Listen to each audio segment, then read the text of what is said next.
Sir गुरु ने भी अपने बच्चे के लिए टिकट मांगा और आप भी टिकट मांग रहे हैं, तो ये धर्म संकट खड़ा होने जा रहा है खैर उपचुनाव में, तो इसको कैसे निपटारा करेंगे आप? तो सर इसमें कुछ नहीं है, क्योंकि मैं 12 साल पुराना हूँ और ऐसा कुछ भी नहीं है, क्योंकि चौधरी साहब पहले टिकट जो देंगे वो देने के लिए वो देखते हैं कि कौन सा बंदा पहले से काम कर रहा है, उन्हीं को वो टिकट वगैरह देते हैं। नमस्कार, मैं कुशेन सिंह, स्टार न्यूज़ चैनल में आपका स्वागत है। इस समय पूरे उत्तर प्रदेश के अंदर विधानसभा उपचुनाव को लेकर के सरगर्मी तेज हो गई है। वहीं पूरे उत्तर प्रदेश में सभी राजनीतिक दलों ने अपनी अपनी तैयारियां शुरू कर दी हैं। उत्तर प्रदेश के जनपद अलीगढ़ में खैर पर उपचुनाव की तैयारियां शुरू हो गई हैं। वहीं सभी आवेदकों ने अपनी दावेदारी पेश कर दी है। उत्तर प्रदेश के खैर उपचुनाव पर इस बार क्या मुद्दे रहेंगे, जनता के बीच में इस बार अभी प्रत्याशी तय नहीं हुआ है। सभी आवेदकों ने जनसंपर्क शुरू कर दिया है। जनता के बीच में जाकर के जनता के बीच में अपने वायदे कर रहे हैं। इस समय मेरे पास में आरएलडी से प्रत्याशी की दावेदारी पेश करने वाले बैठे हुए हैं। मैं बिल्कुल सीधे लिए चलता हूं और इनके विचार आपको सुनवाता हूं। सभी को मेरा नमस्कार। क्या नाम है सर आपका? संजीव कुमार सूर्यवंशी। जी सर जी। जैसा कि आपने आरएलडी से टिकट आप मांग रहे हैं, और किसी दल से क्यों नहीं मांगा आपने? मैं सबसे पहले तो सभी देशवासियों को 15 अगस्त की शुभकामनाएं देता हूं। जी सर। और प्रदेशवासियों, देशवासियों और मेरे क्षेत्रवासियों को हार्दिक शुभकामनाएं 15 अगस्त की। जैसा कि आप आरएलडी से टिकट मांग रहे हैं, और किसी दल से क्यों नहीं मांगा है आपने? मैंने आरएलडी में कम से कम जब से मैंने पार्टी ज्वाइन की है, मैं आरएलडी में हूँ। आज मुझे 12 से 15 साल हो गया जी। और मैं पार्टी के लिए काम कर रहा हूँ जी। तो इसी वजह से मैंने पार्टी से ही आवेदन किया है। जैसा कि सर आपने कोई जनसंपर्क शुरू किया है क्या अभी? मैं पिछले करीब 5 साल से जनसंपर्क कर रहा हूँ और खैर में मैं सभी लोग मुझे जानते हैं, क्योंकि मैं विधानसभा प्रभारी के रूप में पिछले 12 साल से काम कर रहा हूँ। जनता का क्या रुझान है? जनता का रुझान तो हमारी पार्टी की तरफ है, आरएलडी की तरफ है, हमारी तरफ है, और हम वहाँ पे मेहनत कर रहे हैं तो हमारी तरफ ही होगा। जैसा कि सर अभी यहाँ पे टिकट फाइनल नहीं हुई है कि आरएलडी को रहेगी या फिर बीजेपी को आएगी, ये हम संभव कह नहीं सकते, क्योंकि ये हमारा और हमारी पार्टी का और बीजेपी का गठबंधन है। ये तो आदरणीय मुख्यमंत्री योगी आदित्यनाथ जी, जो कि इस टिकट के संभव चल रहा है कि हमारे माननीय जयंत चौधरी जी भी उस पर विचार चल रहे हैं। अभी 99% चांस है कि हमारे को भी मिल सकती है और 100% चांस है कि उनको भी मिल सकती है, लेकिन अभी इनकी विचारधाराओं की मीटिंग चल रही है। जैसे कोई विचारधारा आती है, हमको मिलती है तो हम लड़ेंगे, और वो उनको मिलती है तो हम भी उनको जी जान से लड़ाएंगे, जो गठबंधन का हम फर्ज निभाएंगे। इस बार क्या मुद्दे रहने वाले हैं? मुद्दे तो वही रहेंगे, किसानों के मुद्दे हैं जिसे हम सफल करेंगे, सड़क हैं, और जहाँ हम अभी घूम रहे हैं चारों तरफ क्षेत्र में, तो हमें वहाँ जो समस्या मिल रही हैं, जो क्षेत्रवासी हमें बता रहे हैं, उन समस्याओं का मतलब समाधान किया जाएगा। सभी कार्य मतलब जो खराब हो रहे हैं उनको सही किया जाएगा। जैसा कि विधानसभा खैर में अब तक कौन सी ऐसी समस्या है जिस पर आज तक किसी भी पार्टी ने काम नहीं किया है? सबसे पहले तो मैं बताऊं आपको कि जो मेन रोड है वहाँ पे ट्रैफिक का मामला ज़्यादा है जी।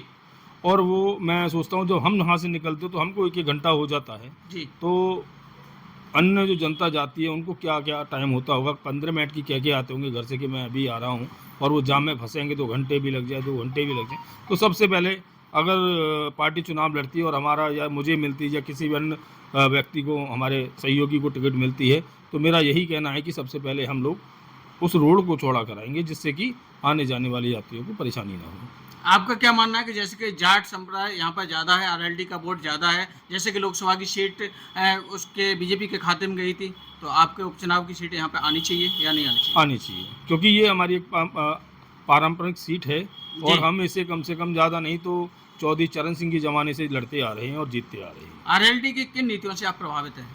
मैं आरएलडी की सभी नीतियों से प्रभावित हूँ। हम किसानों के साथ हैं, मजदूरों के साथ हैं, और यहाँ तक कि हम सभी वर्ग के साथ खड़े हो जाते हैं। बीजेपी पार्टी ने जैसे कि किसानों के साथ आपको पता है प्रोटेस्ट उन्होंने किया, एमएसपी के लिए उन्होंने गारंटी मांगी, आज तक उनको एमएसपी नहीं मिली है। नहीं, उसके लिए काम चल रहा है। हमारे आदरणीय जयंत चौधरी जी इसी संघर्ष में लगे हुए हैं। उन्होंने संसद में खड़े होकर कहा है कि किसानों के साथ अच्छा व्यवहार किया जाएगा और उनको एमएसपी मिलेगी।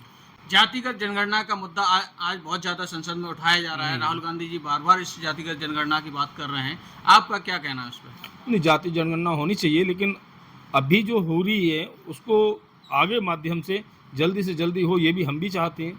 ऐसा नहीं कि नहीं चाहते हैं, लेकिन अभी जब तक सरकार नहीं चाहेगी और नहीं होगी तब तक हम कुछ नहीं कह सकते। जैसा कि गठबंधन ने अब एक जो संविधान बचाओ का अभियान जो चलाया था, क्या लग रहा है आपको बीजेपी सरकार संविधान खत्म करने वाली है? नहीं, बीजेपी संविधान कैसे खत्म कर देगी? संविधान उनके हाथ का खेल नहीं है, ना हमारे किसी का खेल है। ये तो संसद में बैठे सांसद हैं, मंत्री हैं, ये सभी लोग जानते कि कभी संविधान खत्म हो नहीं सकता। हाँ, ये जरूर हो सकता है कि एक कानून को बदल के दूसरा कानून लाया जाए जी, तो उससे संविधान खत्म नहीं होता। संशोधन की बात कर रहे हैं आप। संशोधन की बात करें, जैसे विपक्ष का ये आरोप है, गठबंधन का ये आरोप है कि बीजेपी पार्टी पूंजीपतियों की पार्टी है, क्या लगता है आपको? देखिए मेरी बात सुनिए, ऐसा तो कुछ भी नहीं है। हमारी पार्टी में या बीजेपी की बात करें, हम बीजेपी में तो है नहीं, लेकिन हमारी पार्टी में हमसे आज तक का 1 रुपया हमसे नहीं लिया जाता जी, और ना ही हम पूंजीपति की बात नहीं करते, क्योंकि जितना पैसा हमारे पास है हम उतना पैसा यूज करते हैं, खर्च करते। तो ये ऐसा कुछ भी नहीं है, ये तो बेकार की चीज़ें हैं जो फैला रखी है। जैसा कि आपको पता है, जयंत चौधरी एक किसानों से जुड़ी हुई बात करते हैं, चौधरी शरण सिंह एक किसानों से जुड़ी हुई बात करते थे। 2024 और 25 के बजट में किसानों के लिए, इस बजट पे आप क्या कहना चाहेंगे? देखिए, आज भी हम किसानों के साथ थे और कल भी हम किसानों के साथ खड़े थे जी, जी, और आंदोलन में भी हम साथ में ही थे। आज भी अगर किसानों के साथ कुछ दुर्व्यापार होता है तो हम उनके साथ आज भी खड़े हैं। जैसा कि जनता के बीच में आप गए हैं और जनता का आपके प्रति क्या फीडबैक है? अच्छा फीडबैक है और सभी हमारे मिलने वाले हैं। जाट समूह से दिल से और चरण से स्पर्श करते हैं हम, और वो हमें गले से लगाते हैं। इस तरीके से उपचुनाव की तैयारी जोरों पर चल रही है, सभी राजनीतिक पार्टियां अपने अपने मिसाल बिछाने पर जुटी है।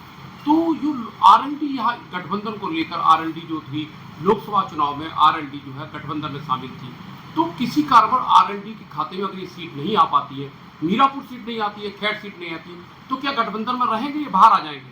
नहीं सर, इसके लिए हम कुछ कह नहीं सकते। ये हमारे चौधरी जैन जी का जो भी वो विचार होगा वो उन पे समर्थन होगा। सर, ये जाट बेल्ट कहा जाता है और बसपा से जाटवों का मोह भंग है। दलित जाति में बहुत बड़ी जाति है जाटव, उसका मोह भंग हो चुका है। उसने गठबंधन को वोट दिया। इस बार गठबंधन की लहर चली थी कि संविधान बचाएंगे, देश बचाएंगे। तो क्या आप जो है, जो दलित वोट है, जिसे जाटव जाति कहा जाता है बड़ी संख्या में, सेकंड नंबर का वोट बनता है खैर में, क्या आप उसका भी लाभ उठा पाएंगे? बिल्कुल उठाएंगे लाभ, और उठा रहे हैं। क्यों? हम सरकार, हमारी सरकार हर गरीब व्यक्ति के साथ है। जब से हमारा नहीं है तब से पहले से बीजेपी सरकार है, सभी को राशन दे रही है, सभी गरीब वर्गों के साथ खड़ी हुई है। तो जब हम जयंत चौधरी जी भी जब भी पार्टी के साथ रहे, उन्होंने भी कहा था कि मैं पार्टी के साथ काम कर रहा हूं, अगर मुझे लगेगा कि ये लोग किसानों के साथ अलग कोई काम कर रहे हैं तो मैं उनका साथ नहीं दूंगा। संजीव जी, जिस तरीके से खैर में कई समस्या ऐसी हैं, सड़क की समस्या है, सड़क का चौड़ीकरण नहीं हो पा रहा है, जट्टारी है, खैर है, लोगों की बड़ी बड़ी समस्या, जाम में फंसे रहते हैं।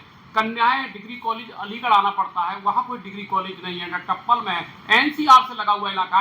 अगर आपको टिकट मिलता है, चुनाव जीतते हैं, तो क्या आप इनका समाधान करा पाएंगे क्या? जी बिल्कुल, पार्टी की तरफ से जो भी हमें मिलता है और वो हम जरूर कराएंगे। इन दिग्गजों के बीच में अगर आपको टिकट मिल गया तो गठबंधन से कैसे मुकाबला करेंगे?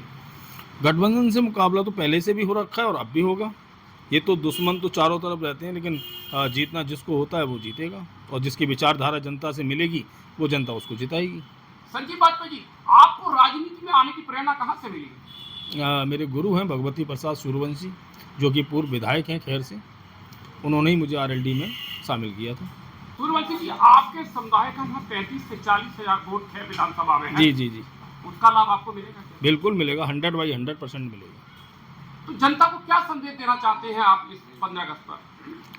मैं जनता को संदेश देना चाहता हूँ, सभी को, देशवासियों को, प्रदेशवासियों को और मेरे विधानसभा खैर वासियों को, इगलास के वासियों को, कि सभी को हार्दिक शुभकामनाएं। और जैसे ही चुनाव आ रहा है इसकी जोरों से तैयारी करें और आरएलडी को बड़ी बहुमत से जिताएं। बहुत बहुत बधाई आपके लिए संजीव वाजपेयी, हमारे साथ बन रहे होंगे। बहुत बहुत बधाई आपके लिए।